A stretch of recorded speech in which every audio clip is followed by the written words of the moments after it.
All right, welcome to a new 2021 School Readiness Provider contract year. So we're going to go through a little bit of information that pertains to the brand new school readiness contract for this 2021 program year. All right, we're going to scroll all the way down, and I have with me Melinda Tu and Nancy Moses, and they're both going to go over a little bit of information that is related as well to your contract.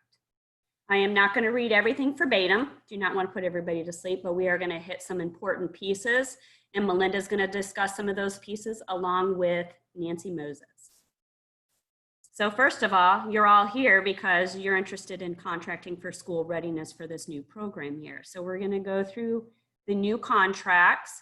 Most of this information, when you've created your profile, will transfer over onto your contracts. So I'm going to go through, obviously, provider type. These would be the types that you would be eligible for that school readiness contracting. Obviously, you would have to be either a child care facility that's licensed, a child care home, a family child care home, public school, faith-based provider, and so forth. I'll let you read through all of these eligibility pieces at your leisure.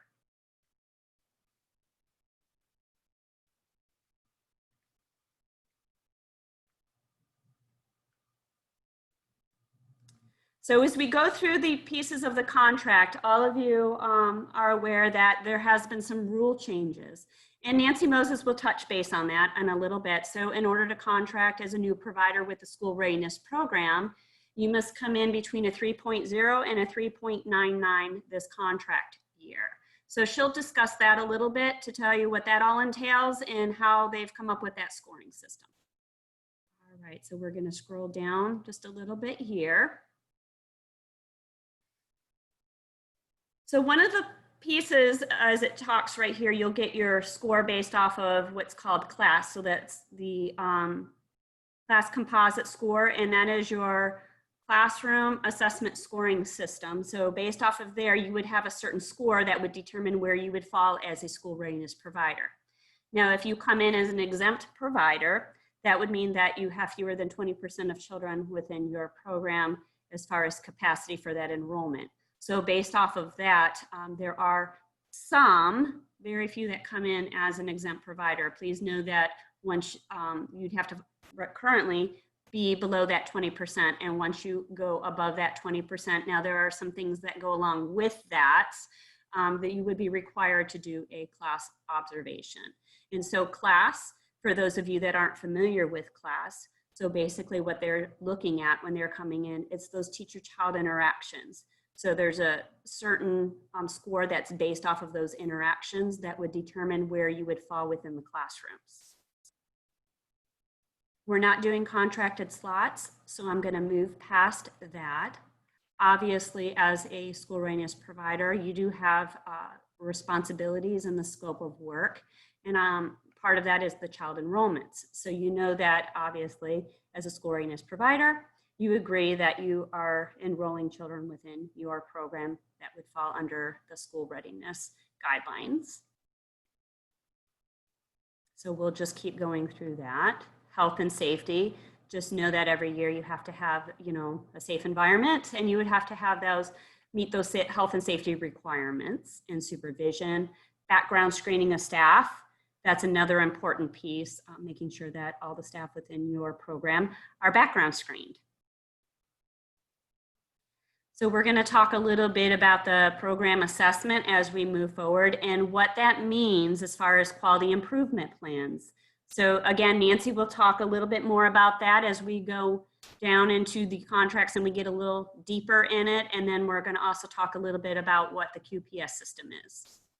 So I'm just going to keep for now going through that. Now, just know that, and Nancy will touch base on that, if you happen to fall within a certain range on your score, and you are determined, you would have to do a quality improvement plan, excuse me. So based off of that, you're gonna be doing certain trainings throughout the course of the year that would fall within that quality improvement plan. And again, Nancy would touch base, but we would mark that on your contract, and we would pick out with you certain trainings that you would do. Obviously, curriculum. As you all know, there has been a new curriculum for this year. And so you do need to meet the requirements of having an approved curriculum for school readiness. And there is a new curriculum, and we can send that out for those of you that do not have that list. And it is also on the Florida Office of Early Learning. Within your curriculum, and a lot of this pulls, again, from your profile, would be a character development. And as we go down and talk a little bit about developmental screenings, so as we're going through the screenings for each child, I'm going to pull back a little bit, but I'm going to let Melinda talk about that a little bit. Melinda, do you want to share some information about the developmental screenings for the requirements of school readiness? Yes, hi everyone. I just want to briefly talk about the developmental screenings. The developmental screener that is used is the Ages and Stages questionnaire, which we call ASQ. And at the beginning, when a child is newly enrolled, the parent will be the one who completes the Ages and Stages. However, in some circumstances, parents fail or do not complete it. And sometimes these are children who are under protective service, homelessness.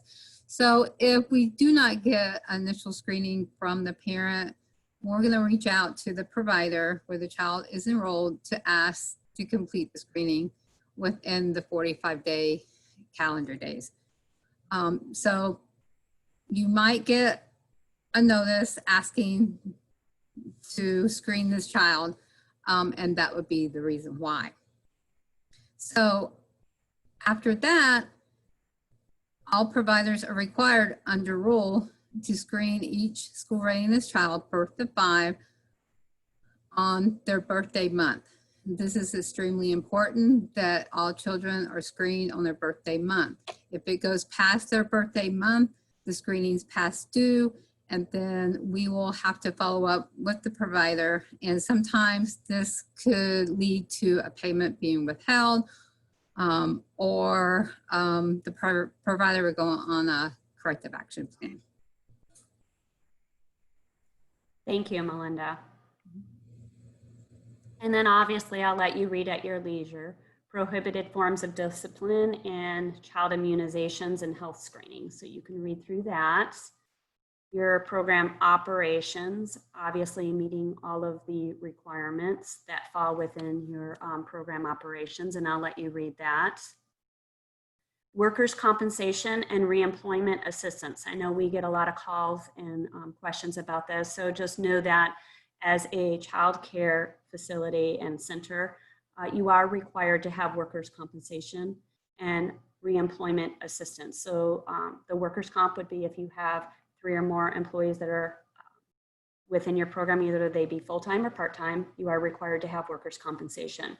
Reemployment assistance, I know people ask, what is that? That is your RT6 or your 940 that you do every single year, and you are required to have that as well. Sign in and out sheets. So we get a lot of questions about this, making sure that you do have those sign in and out sheets on a daily basis, and making sure that whoever is the authorized individual to either pick up or drop off that child is the one that would be signing that child in and out. The teachers aren't to be signing, or directors, the children in or out. So it does talk about that within this section, and it does refer to the rule for that. And reporting absences, you know, that's an important piece. So making sure that you are reporting those absences. And as we talk about the Riley Wilson Act, again, that is very important. So if you have protective services, BG1 children, when in doubt, I mean, you have to report those absences. So making sure that you are doing that and you're consistent about making sure that you report those. And this talks a little bit about parental choice and you know, parents having the right to choose a provider. So you can read that. Parental access, making sure that parents have unlimited access to the program. Let you read that on your own. Okay, we're going to talk a little bit here. Provider portal. Now we know that all of your stuff is in your provider portal. So just making sure the information as far as like your contract is up to date on that. So that talks a little bit about that. It is a statewide system that's used with all child care centers, providers, and homes. Resource and referral, making sure that you're up to par with the resource and referral. We have Sheila Bishop that is overseeing that. So if you have any questions with making sure that that stuff's annually up to date, please reach out to Sheila Bishop. Direct deposit. So that's making sure that your banking information, and that's an important piece. So if you have any changes in your banking information, please reach out to us and let us know if there's been changes for that direct deposit, and that you do have to keep that up to date because there can be a delay in payments. Okay, we're not going to talk about contracted slots because we're not doing that. Obviously, you're here and you're reading this because you have to participate in an orientation. So in order for us to execute your contracts each year, you do have to participate with it an orientation with us. Child assessment. So here's where we're talking about the child assessment. And so when Nancy talks about the QIP and the QPS, she can touch base a little bit more on what that entails with the child assessment. And I talked a little bit about that as well. Erin, let me speak a little on child assessment. The child assessment is different from developmental screenings. Child assessment is voluntary, and the providers who want to participate in the child assessment, the tool we use is Teaching Strategies Gold, and the providers will get a 5% differential on the children that are the school readiness children that are participating in Teaching Strategies Gold. So this is voluntary. If you are already participating in Gold, please reach out to your Gold team person so they will know that you want to continue participating. If you are new and want to have information about Teaching Strategies Gold before you make this decision, please just reach out to me and I can lead you through and give you some information on what that entails. And just as another side note to extend on that, Melinda, if you are on where I said Nancy will touch base a little bit on a quality improvement plan, the QIP, you would not be eligible to do the child assessment piece of that. Just, you know, we want to make sure that we're sharing that information.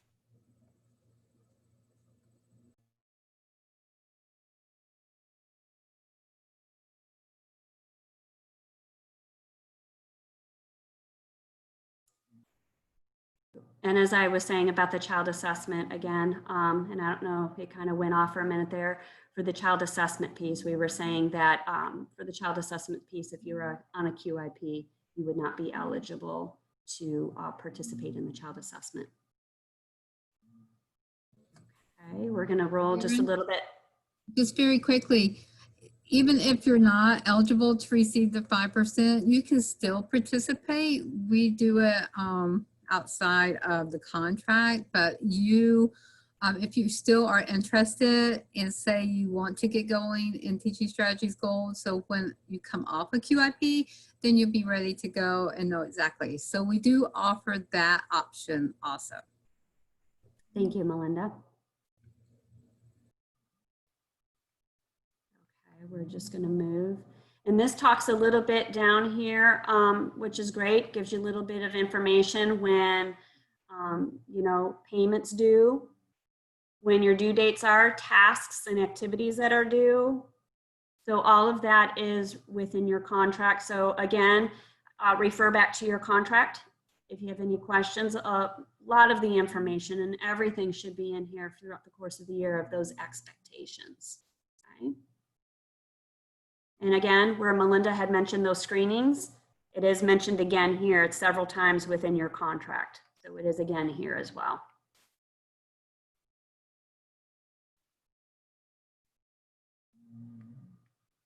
Okay. Okay, you know, obviously talks about some responsibilities about training and technical assistance, developmental and subsequent screenings. Again, it mentions that as well. I know that Melinda had mentioned that, but again, you can see throughout the course of the year the importance of that, and it's mentioned several times. Here's an important piece, monitoring, auditing, and access. Just know that every year you will be monitored. That would be like tier 1, tier 2. We have technical assistance that comes out, but knowing that, you know, they touch the staff will touch base with you and let you know what items are needed, but there are certain items that are needed every year through that monitoring pieces and auditing, and obviously allowing us to have access to, physical access to your program. Again, records, having access to those records, you know, signing out sheets, you know, things of that nature. It is important, just there is a 5-year rule. So just keeping that in mind as well. Should you decide to close your facility or something happen that your site is closed, there is a 5-year rule, and you do have to turn over documents to us within, you know, we'll send you a letter within a certain amount of time that we do need that. Payment can be held until we receive those documents. So I'm going to go a little bit, obviously it talks a little bit about here, you know, records of access and DCF. So I'll let you read that stuff on your own. I'm not going to go too deep into that. Keeping records confidential. And this is where it talks about that 5-year rule, as I was just saying. So making sure that, again, you're maintaining your records consistently, and that should you decide that you no longer want to have a program, or if something should happen, there is that 5-year period that you do need to keep those records. And that's where it talks about record transfers on termination.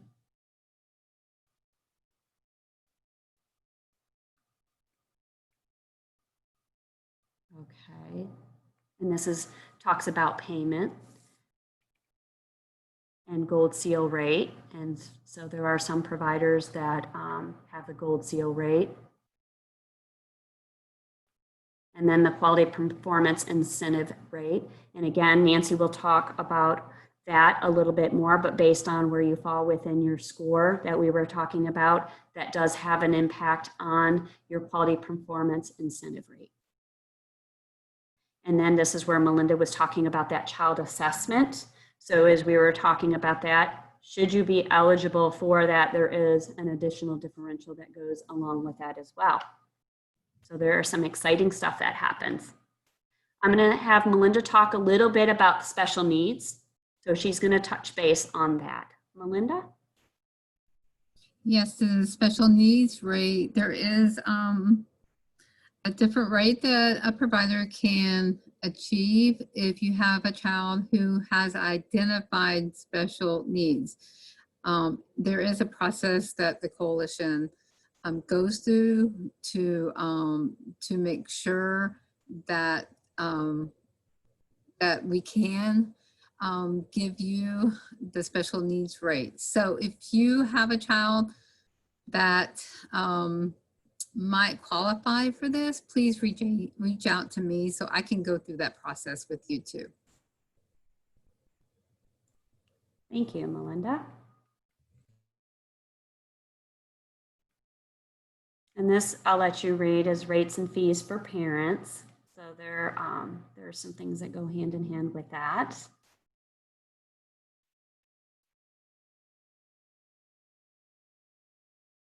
And co-payments.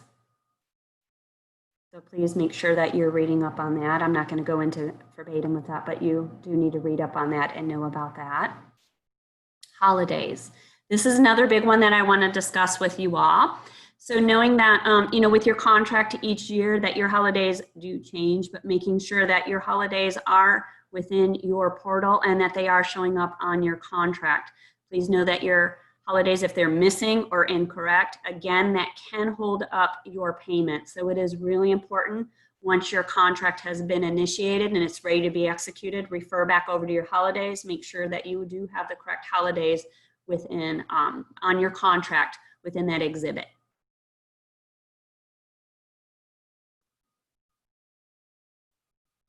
And here's the attendance. So this is an important piece because we know you all want to get paid. So your attendance. So making sure that you are documenting your attendance, that you're submitting it.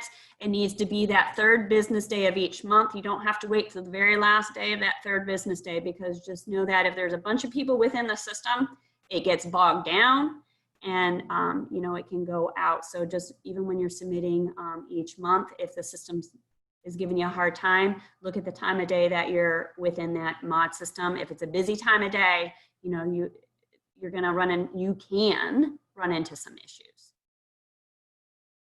Okay, so emergency temporary closures. So just making sure that we know things happen beyond your control, but again, making sure that if there's an emergency or a temporary closure, that you are notifying us of that and that it's happening.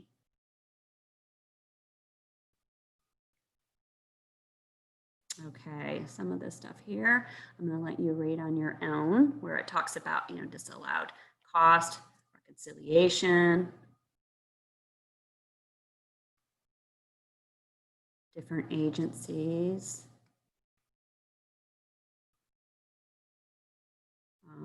financial consequences.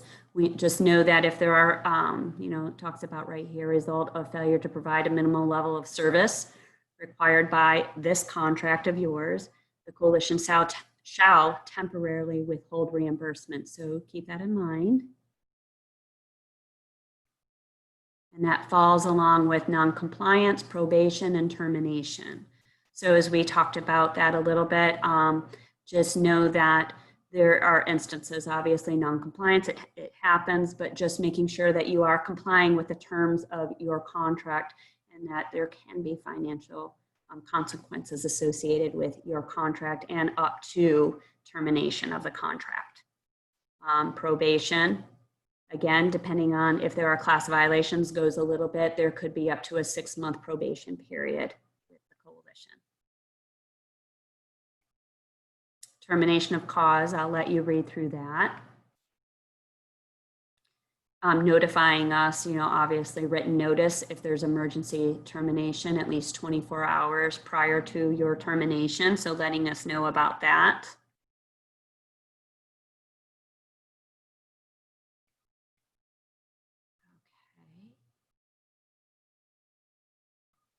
Okay. And this is talking a bit right here. And again, I will let Nancy touch base on that, but again, provider agrees a coalition shall terminate the contract if the provider refuses to participate in a program assessment requirements or quality improvement plan. So she'll touch base on that a little bit.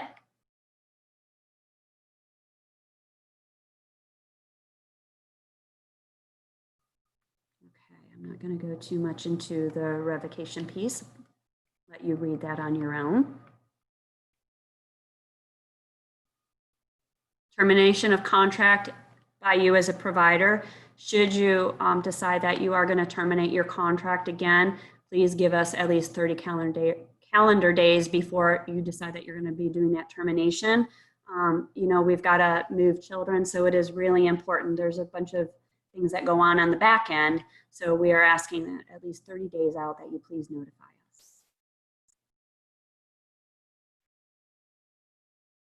Okay. I'll let you read this here.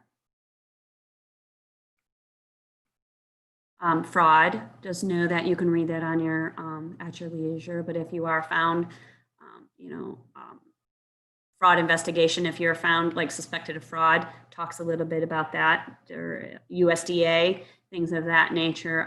For USDA, it could be up to 5 years that you're removed from being able to participate with the coalition. Okay, there's a lot to this contract. We're moving. Again, here there's letting us know that if there's, you know, notifying us if there's change within 14 days of your program. So that, again, that's important, making sure that you are in compliance with that and informing us of change of notification.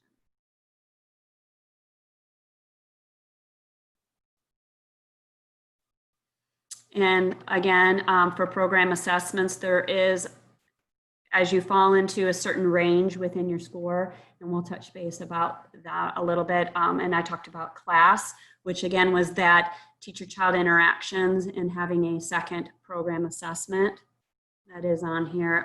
That would be at the cost to the provider. And that isn't something that's not mandated, it is optional, but we'll touch base on that. Emergency closures, as a school readiness provider, talks a little bit about that, temporary emergency closures for your SR program. Again, repeats again, giving us at least 30 days. If you're changing location or ownership, so that would be moving.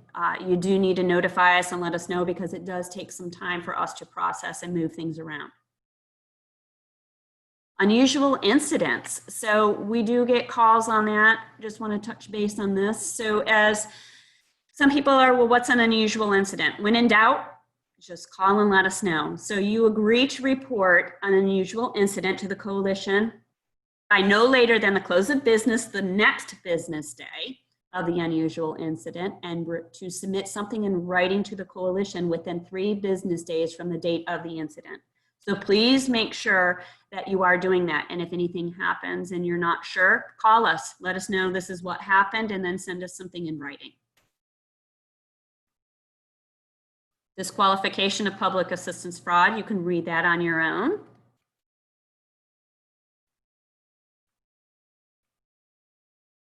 And then here, this is some of the information that will be pulled over, coalition contact. Let you read that on your own. I'll let you read this on your own. Severe ability, I'll let you read that. Amendments, we'll talk about that a little bit. Should you need to amend your contract, please make sure you let us know. Some things that would require an amendment would be if you're changing your holidays, if you're changing your curriculum, things of that nature. You need to let us know right away so that we can get that switched with an amendment. And that is important.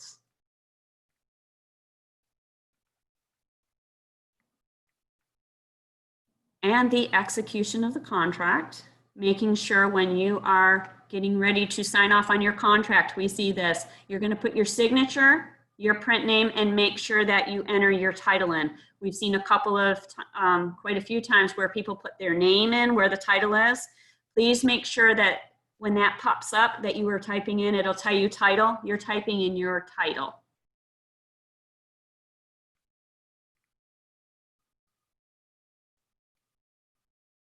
Okay, I'm just going to keep going down because these are exhibits that it's going through. This is going to be pulled over.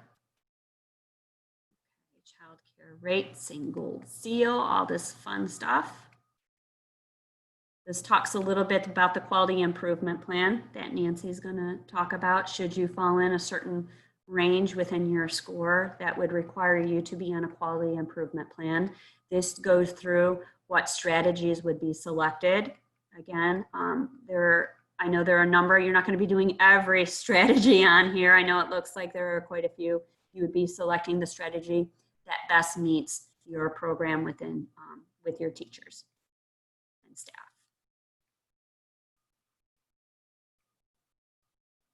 Okay, and that just tells you a little bit about what those strategies are. And then that you are agreeing to that should you be placed on what is called a quality improvement plan or a QIP.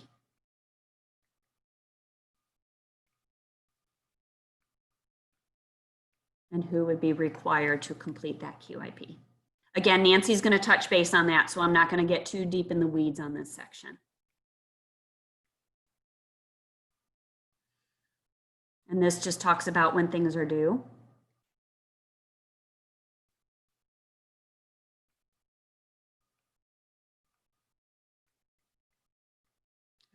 Okay, I know there's a lot that looks like it goes with this QIP, but listen in here, it just explains a little bit more in detail, in depth, what each one would entail so that you're looking at it to see which best meets your program. Okay. We're not going to go through contracted slots because you do not have to worry about that.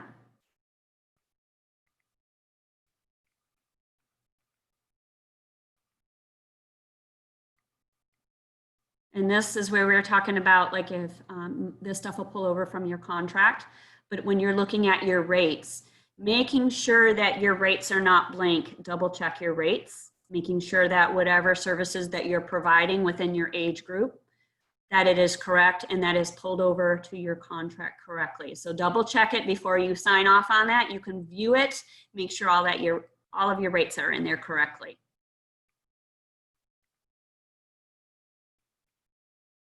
And it'll break it down very nicely onto your contracts, as you can see in here.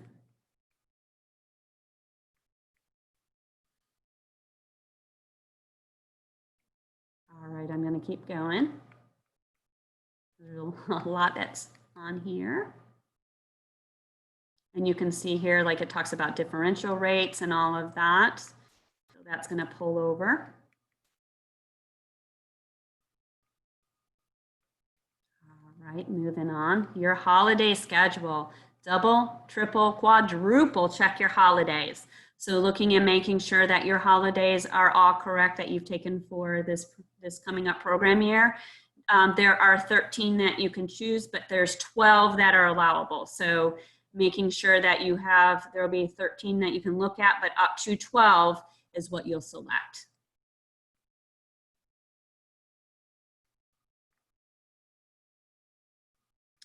Okay. I'm going to keep going. You can read this at your leisure. Due process procedure.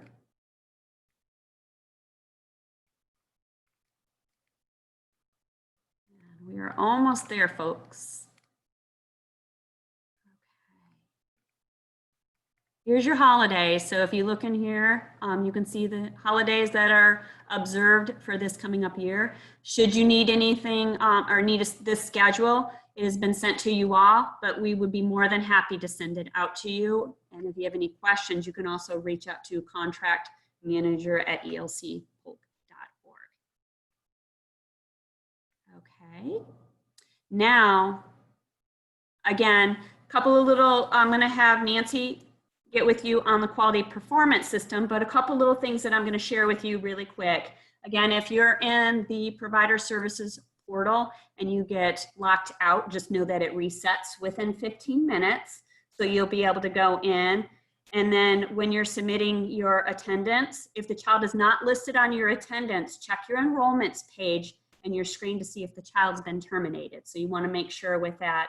Again, when you're logging in and you're submitting your attendance, and I talked about that a little bit earlier, if everybody's doing it at the last minute, you're going to have bandwidth issues. So just make sure, check the time that you're submitting that attendance. And if you're having issues, you may need to look at maybe doing it earlier, later, but that is something that does happen.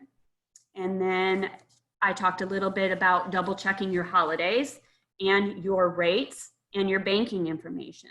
Those are 3 important things that we want to make sure that, you know, if you have any changes in that you let us know. And that Ryla-Wilson Act, making sure that you're reporting any of those absences for those protected BG1 children. All right, I'm going to mute myself, and I am going to let Nancy Moses now talk a little bit about the quality performance system and then QIPs. Thanks, Karen.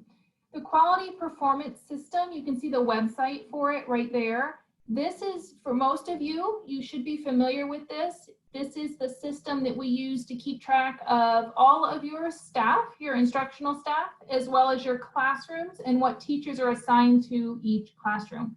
It's really very important that it's kept current and up to date. You can see there that you would just log in.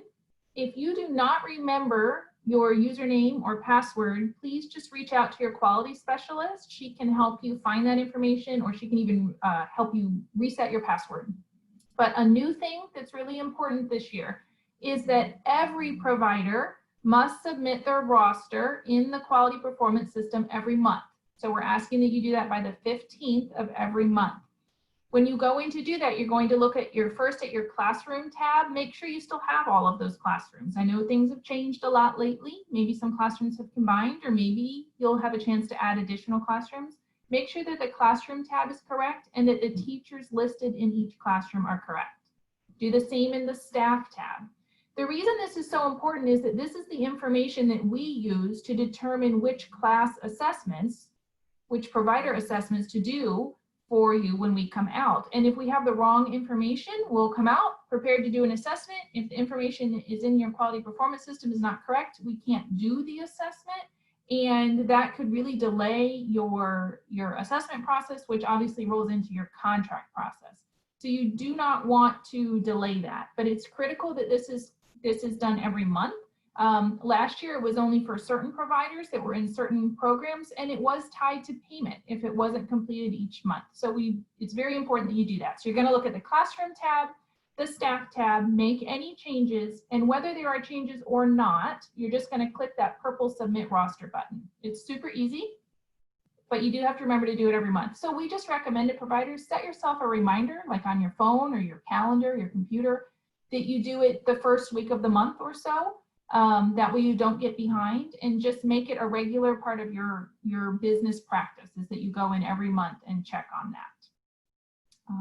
That is about it regarding QPS. It's pretty simple. And then we have QIP. So as Karen mentioned, the quality improvement plan applies to providers who did not meet what the state set as the minimum threshold to contract, but are on basically kind of a grace period to work on getting that score up. So last year, those were providers that had a 2.5, but did not get to the minimum of a 3.0. This year, it's any provider that has achieved a 3.00, but has not yet gotten up to a 4.00. So if your composite score, which you can find in your QPS profile, if your composite score falls between a 3.00 and a 3.99, you will be on a quality improvement plan this year. Next year, just so you know, there will be no options for quality improvement plans. Everyone will have to meet that minimum of a 4.00. So this is the year to work really hard on getting your staff, getting everyone at your site up to the highest possible score that you can achieve for your program assessments. And as Karen mentioned before, that's about your interactions in the classroom. So we aren't looking at very detailed things. We used to look at things like how many blocks did you have and what types of books did you have. Now we are completely focused on the interactions with the children in the classroom. So I have a few notes there. If you fall between the 3.00 and 3.99, you will be on a quality improvement plan. That means that every instructional staff member will be enrolled in at least one strategy.